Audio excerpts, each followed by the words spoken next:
Hello students, welcome to the sixth chapter, Empowerment of Women and Other Weaker section. Standard 9, Subject History. Today's topic is Empowerment of Women and Other Weaker section. Empowerment means upliftment, development or strengthening of women.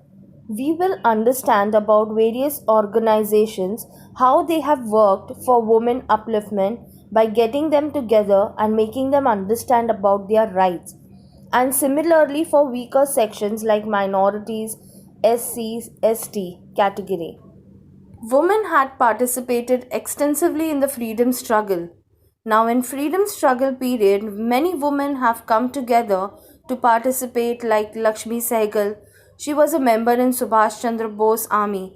Kasturba Gandhi, Kamala Nehru, Sarojini Naidu.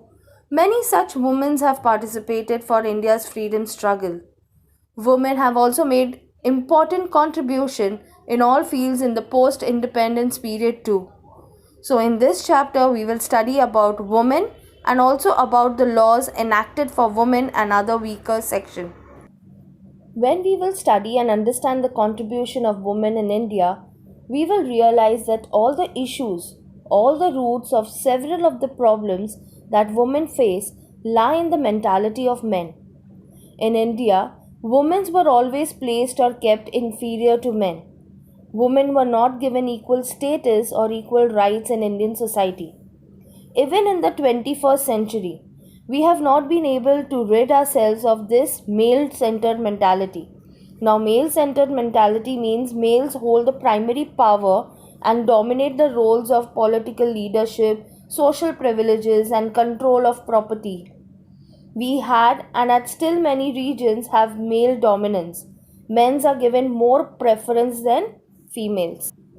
Now, overcoming this male dominating society, women have made their presence felt by sharing equal status for the development of society. In this chapter, we are going to focus more on post-independence women empowerment. So, the very first movement after the independence was Bhoodan Movement, started by Vinoba Bhave in 1951 in Telangana. In Bhoodan Movement, Vinoba Bhave, he was also one of the followers of Mahatma Gandhiji. He followed Gandhiji's ideology, his principle, and he started a procession, a movement all over the country called Bhoodan Movement. If we listen to the word Bhoodan, we will understand Bhu means land and Dan means to donate. In short, we can say Bhoodan means land gift movement to the landless. After independence, many zamindars, that is feudal landlords, had lots of land under their possession. So the poor people used to go to the land to work, and whatever they used to produce were given a part to the zamindar and the rest they used to keep. So what was the problem here? People were doing all the hard work, but they never used to get full benefit out of it.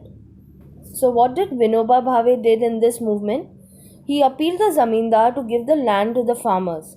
He asked zamindar how much ever land they have, they should donate the land to the poor people so that the poor will also be able to produce in larger margin and they can free themselves from the debt. Vinoba Bhave involved and made use of women power in the Bhoodan movement. Women volunteered, carried the message of Bhoodan to all the parts of India, making people aware of Bhoodan movement. Women also played a significant role in the Telangana peasants' armed struggle, which challenged the rule of Nizams and the feudal system.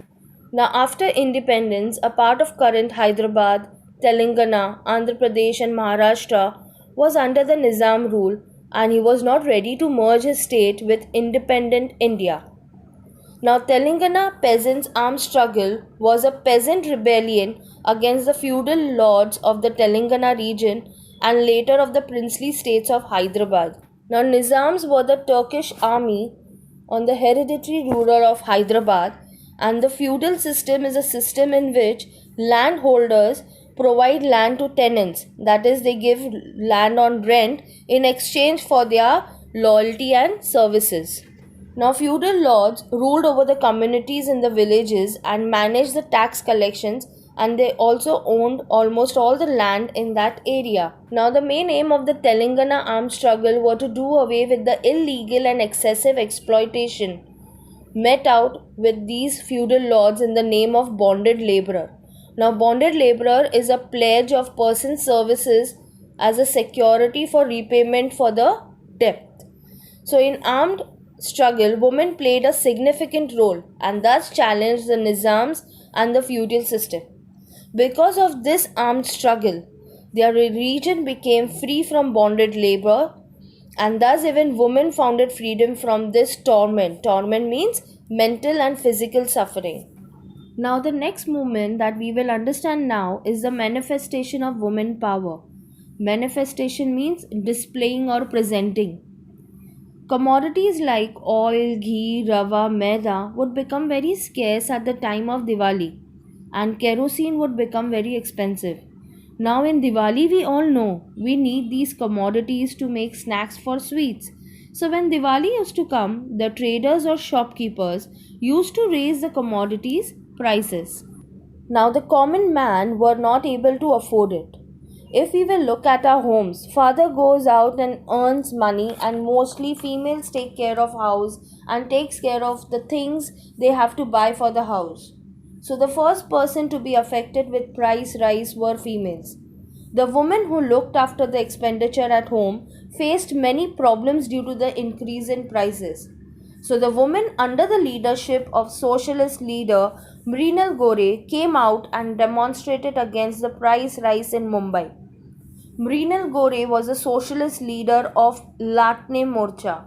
Latne is a rolling pins used to flatten dough, that is belan in Hindi. So how they protested? Women came together brandishing their rolling pins. Brandishing means waving latne as a threat and anger. This movement met with success and the public got a glimpse of the united power of women. This is known as Latne Morcha. The next movement is the Chipko Movement.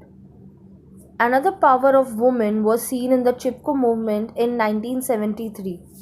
In the foothills of the Himalayas, when new companies were started to set up, the forests were to be cut down for commercial purposes.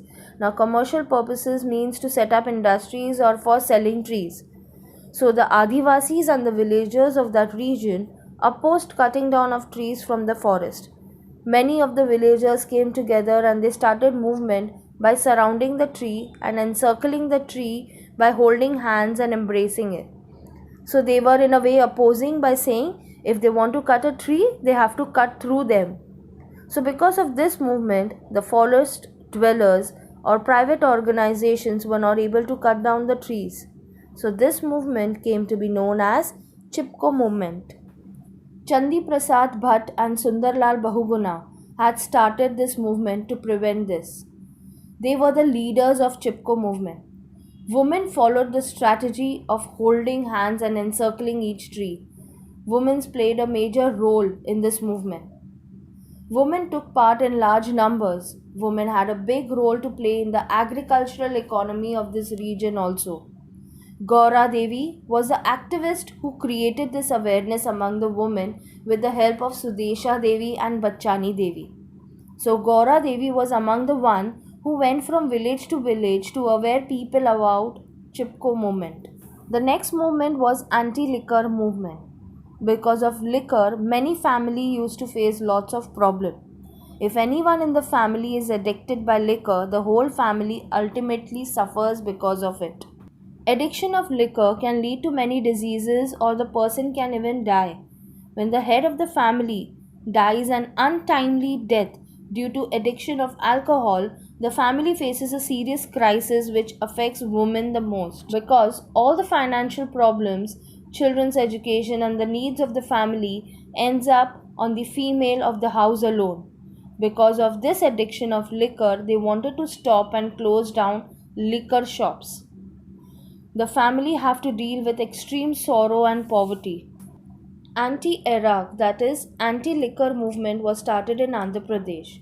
Now Iraq dealers had set up shop in every town and villages. Iraq means liquor. The poor laboring people began to get addicted to alcohol. At the same time, a literacy program was being run in the village of the state. So if you want to empower women, it is very necessary to literate a female because the society is run by both male and female. So, because of this, to empower women, literacy programs were started. So, the Sita Ma Katha, that is Sita's story, was being narrated. Sita Ma Katha was a story about Sita who creates awareness among the people of villages and gets alcohol to be banned from the village. In 1992, three youths of Dubuganta village of Nellore district in Andhra Pradesh drowned in a lake in a state of inebriation and died. Inebriation means drunk too much alcohol, overdose of alcohol. Because of this, a widespread movement started in Andhra Pradesh against liquor. Many women of the villages came together and fought against the arak dealers and forced the closure of arak shops. The movement spread to the entire state and the government had to adopt a strict policy against the sale of alcohol. So today we understood about three issues which women and the society faced and understood the three movements that were undertaken to fight against those issues and also about women's participation in it. In the next part, in the next lecture, we will understand about other organizations started for the betterment of women. Thank you.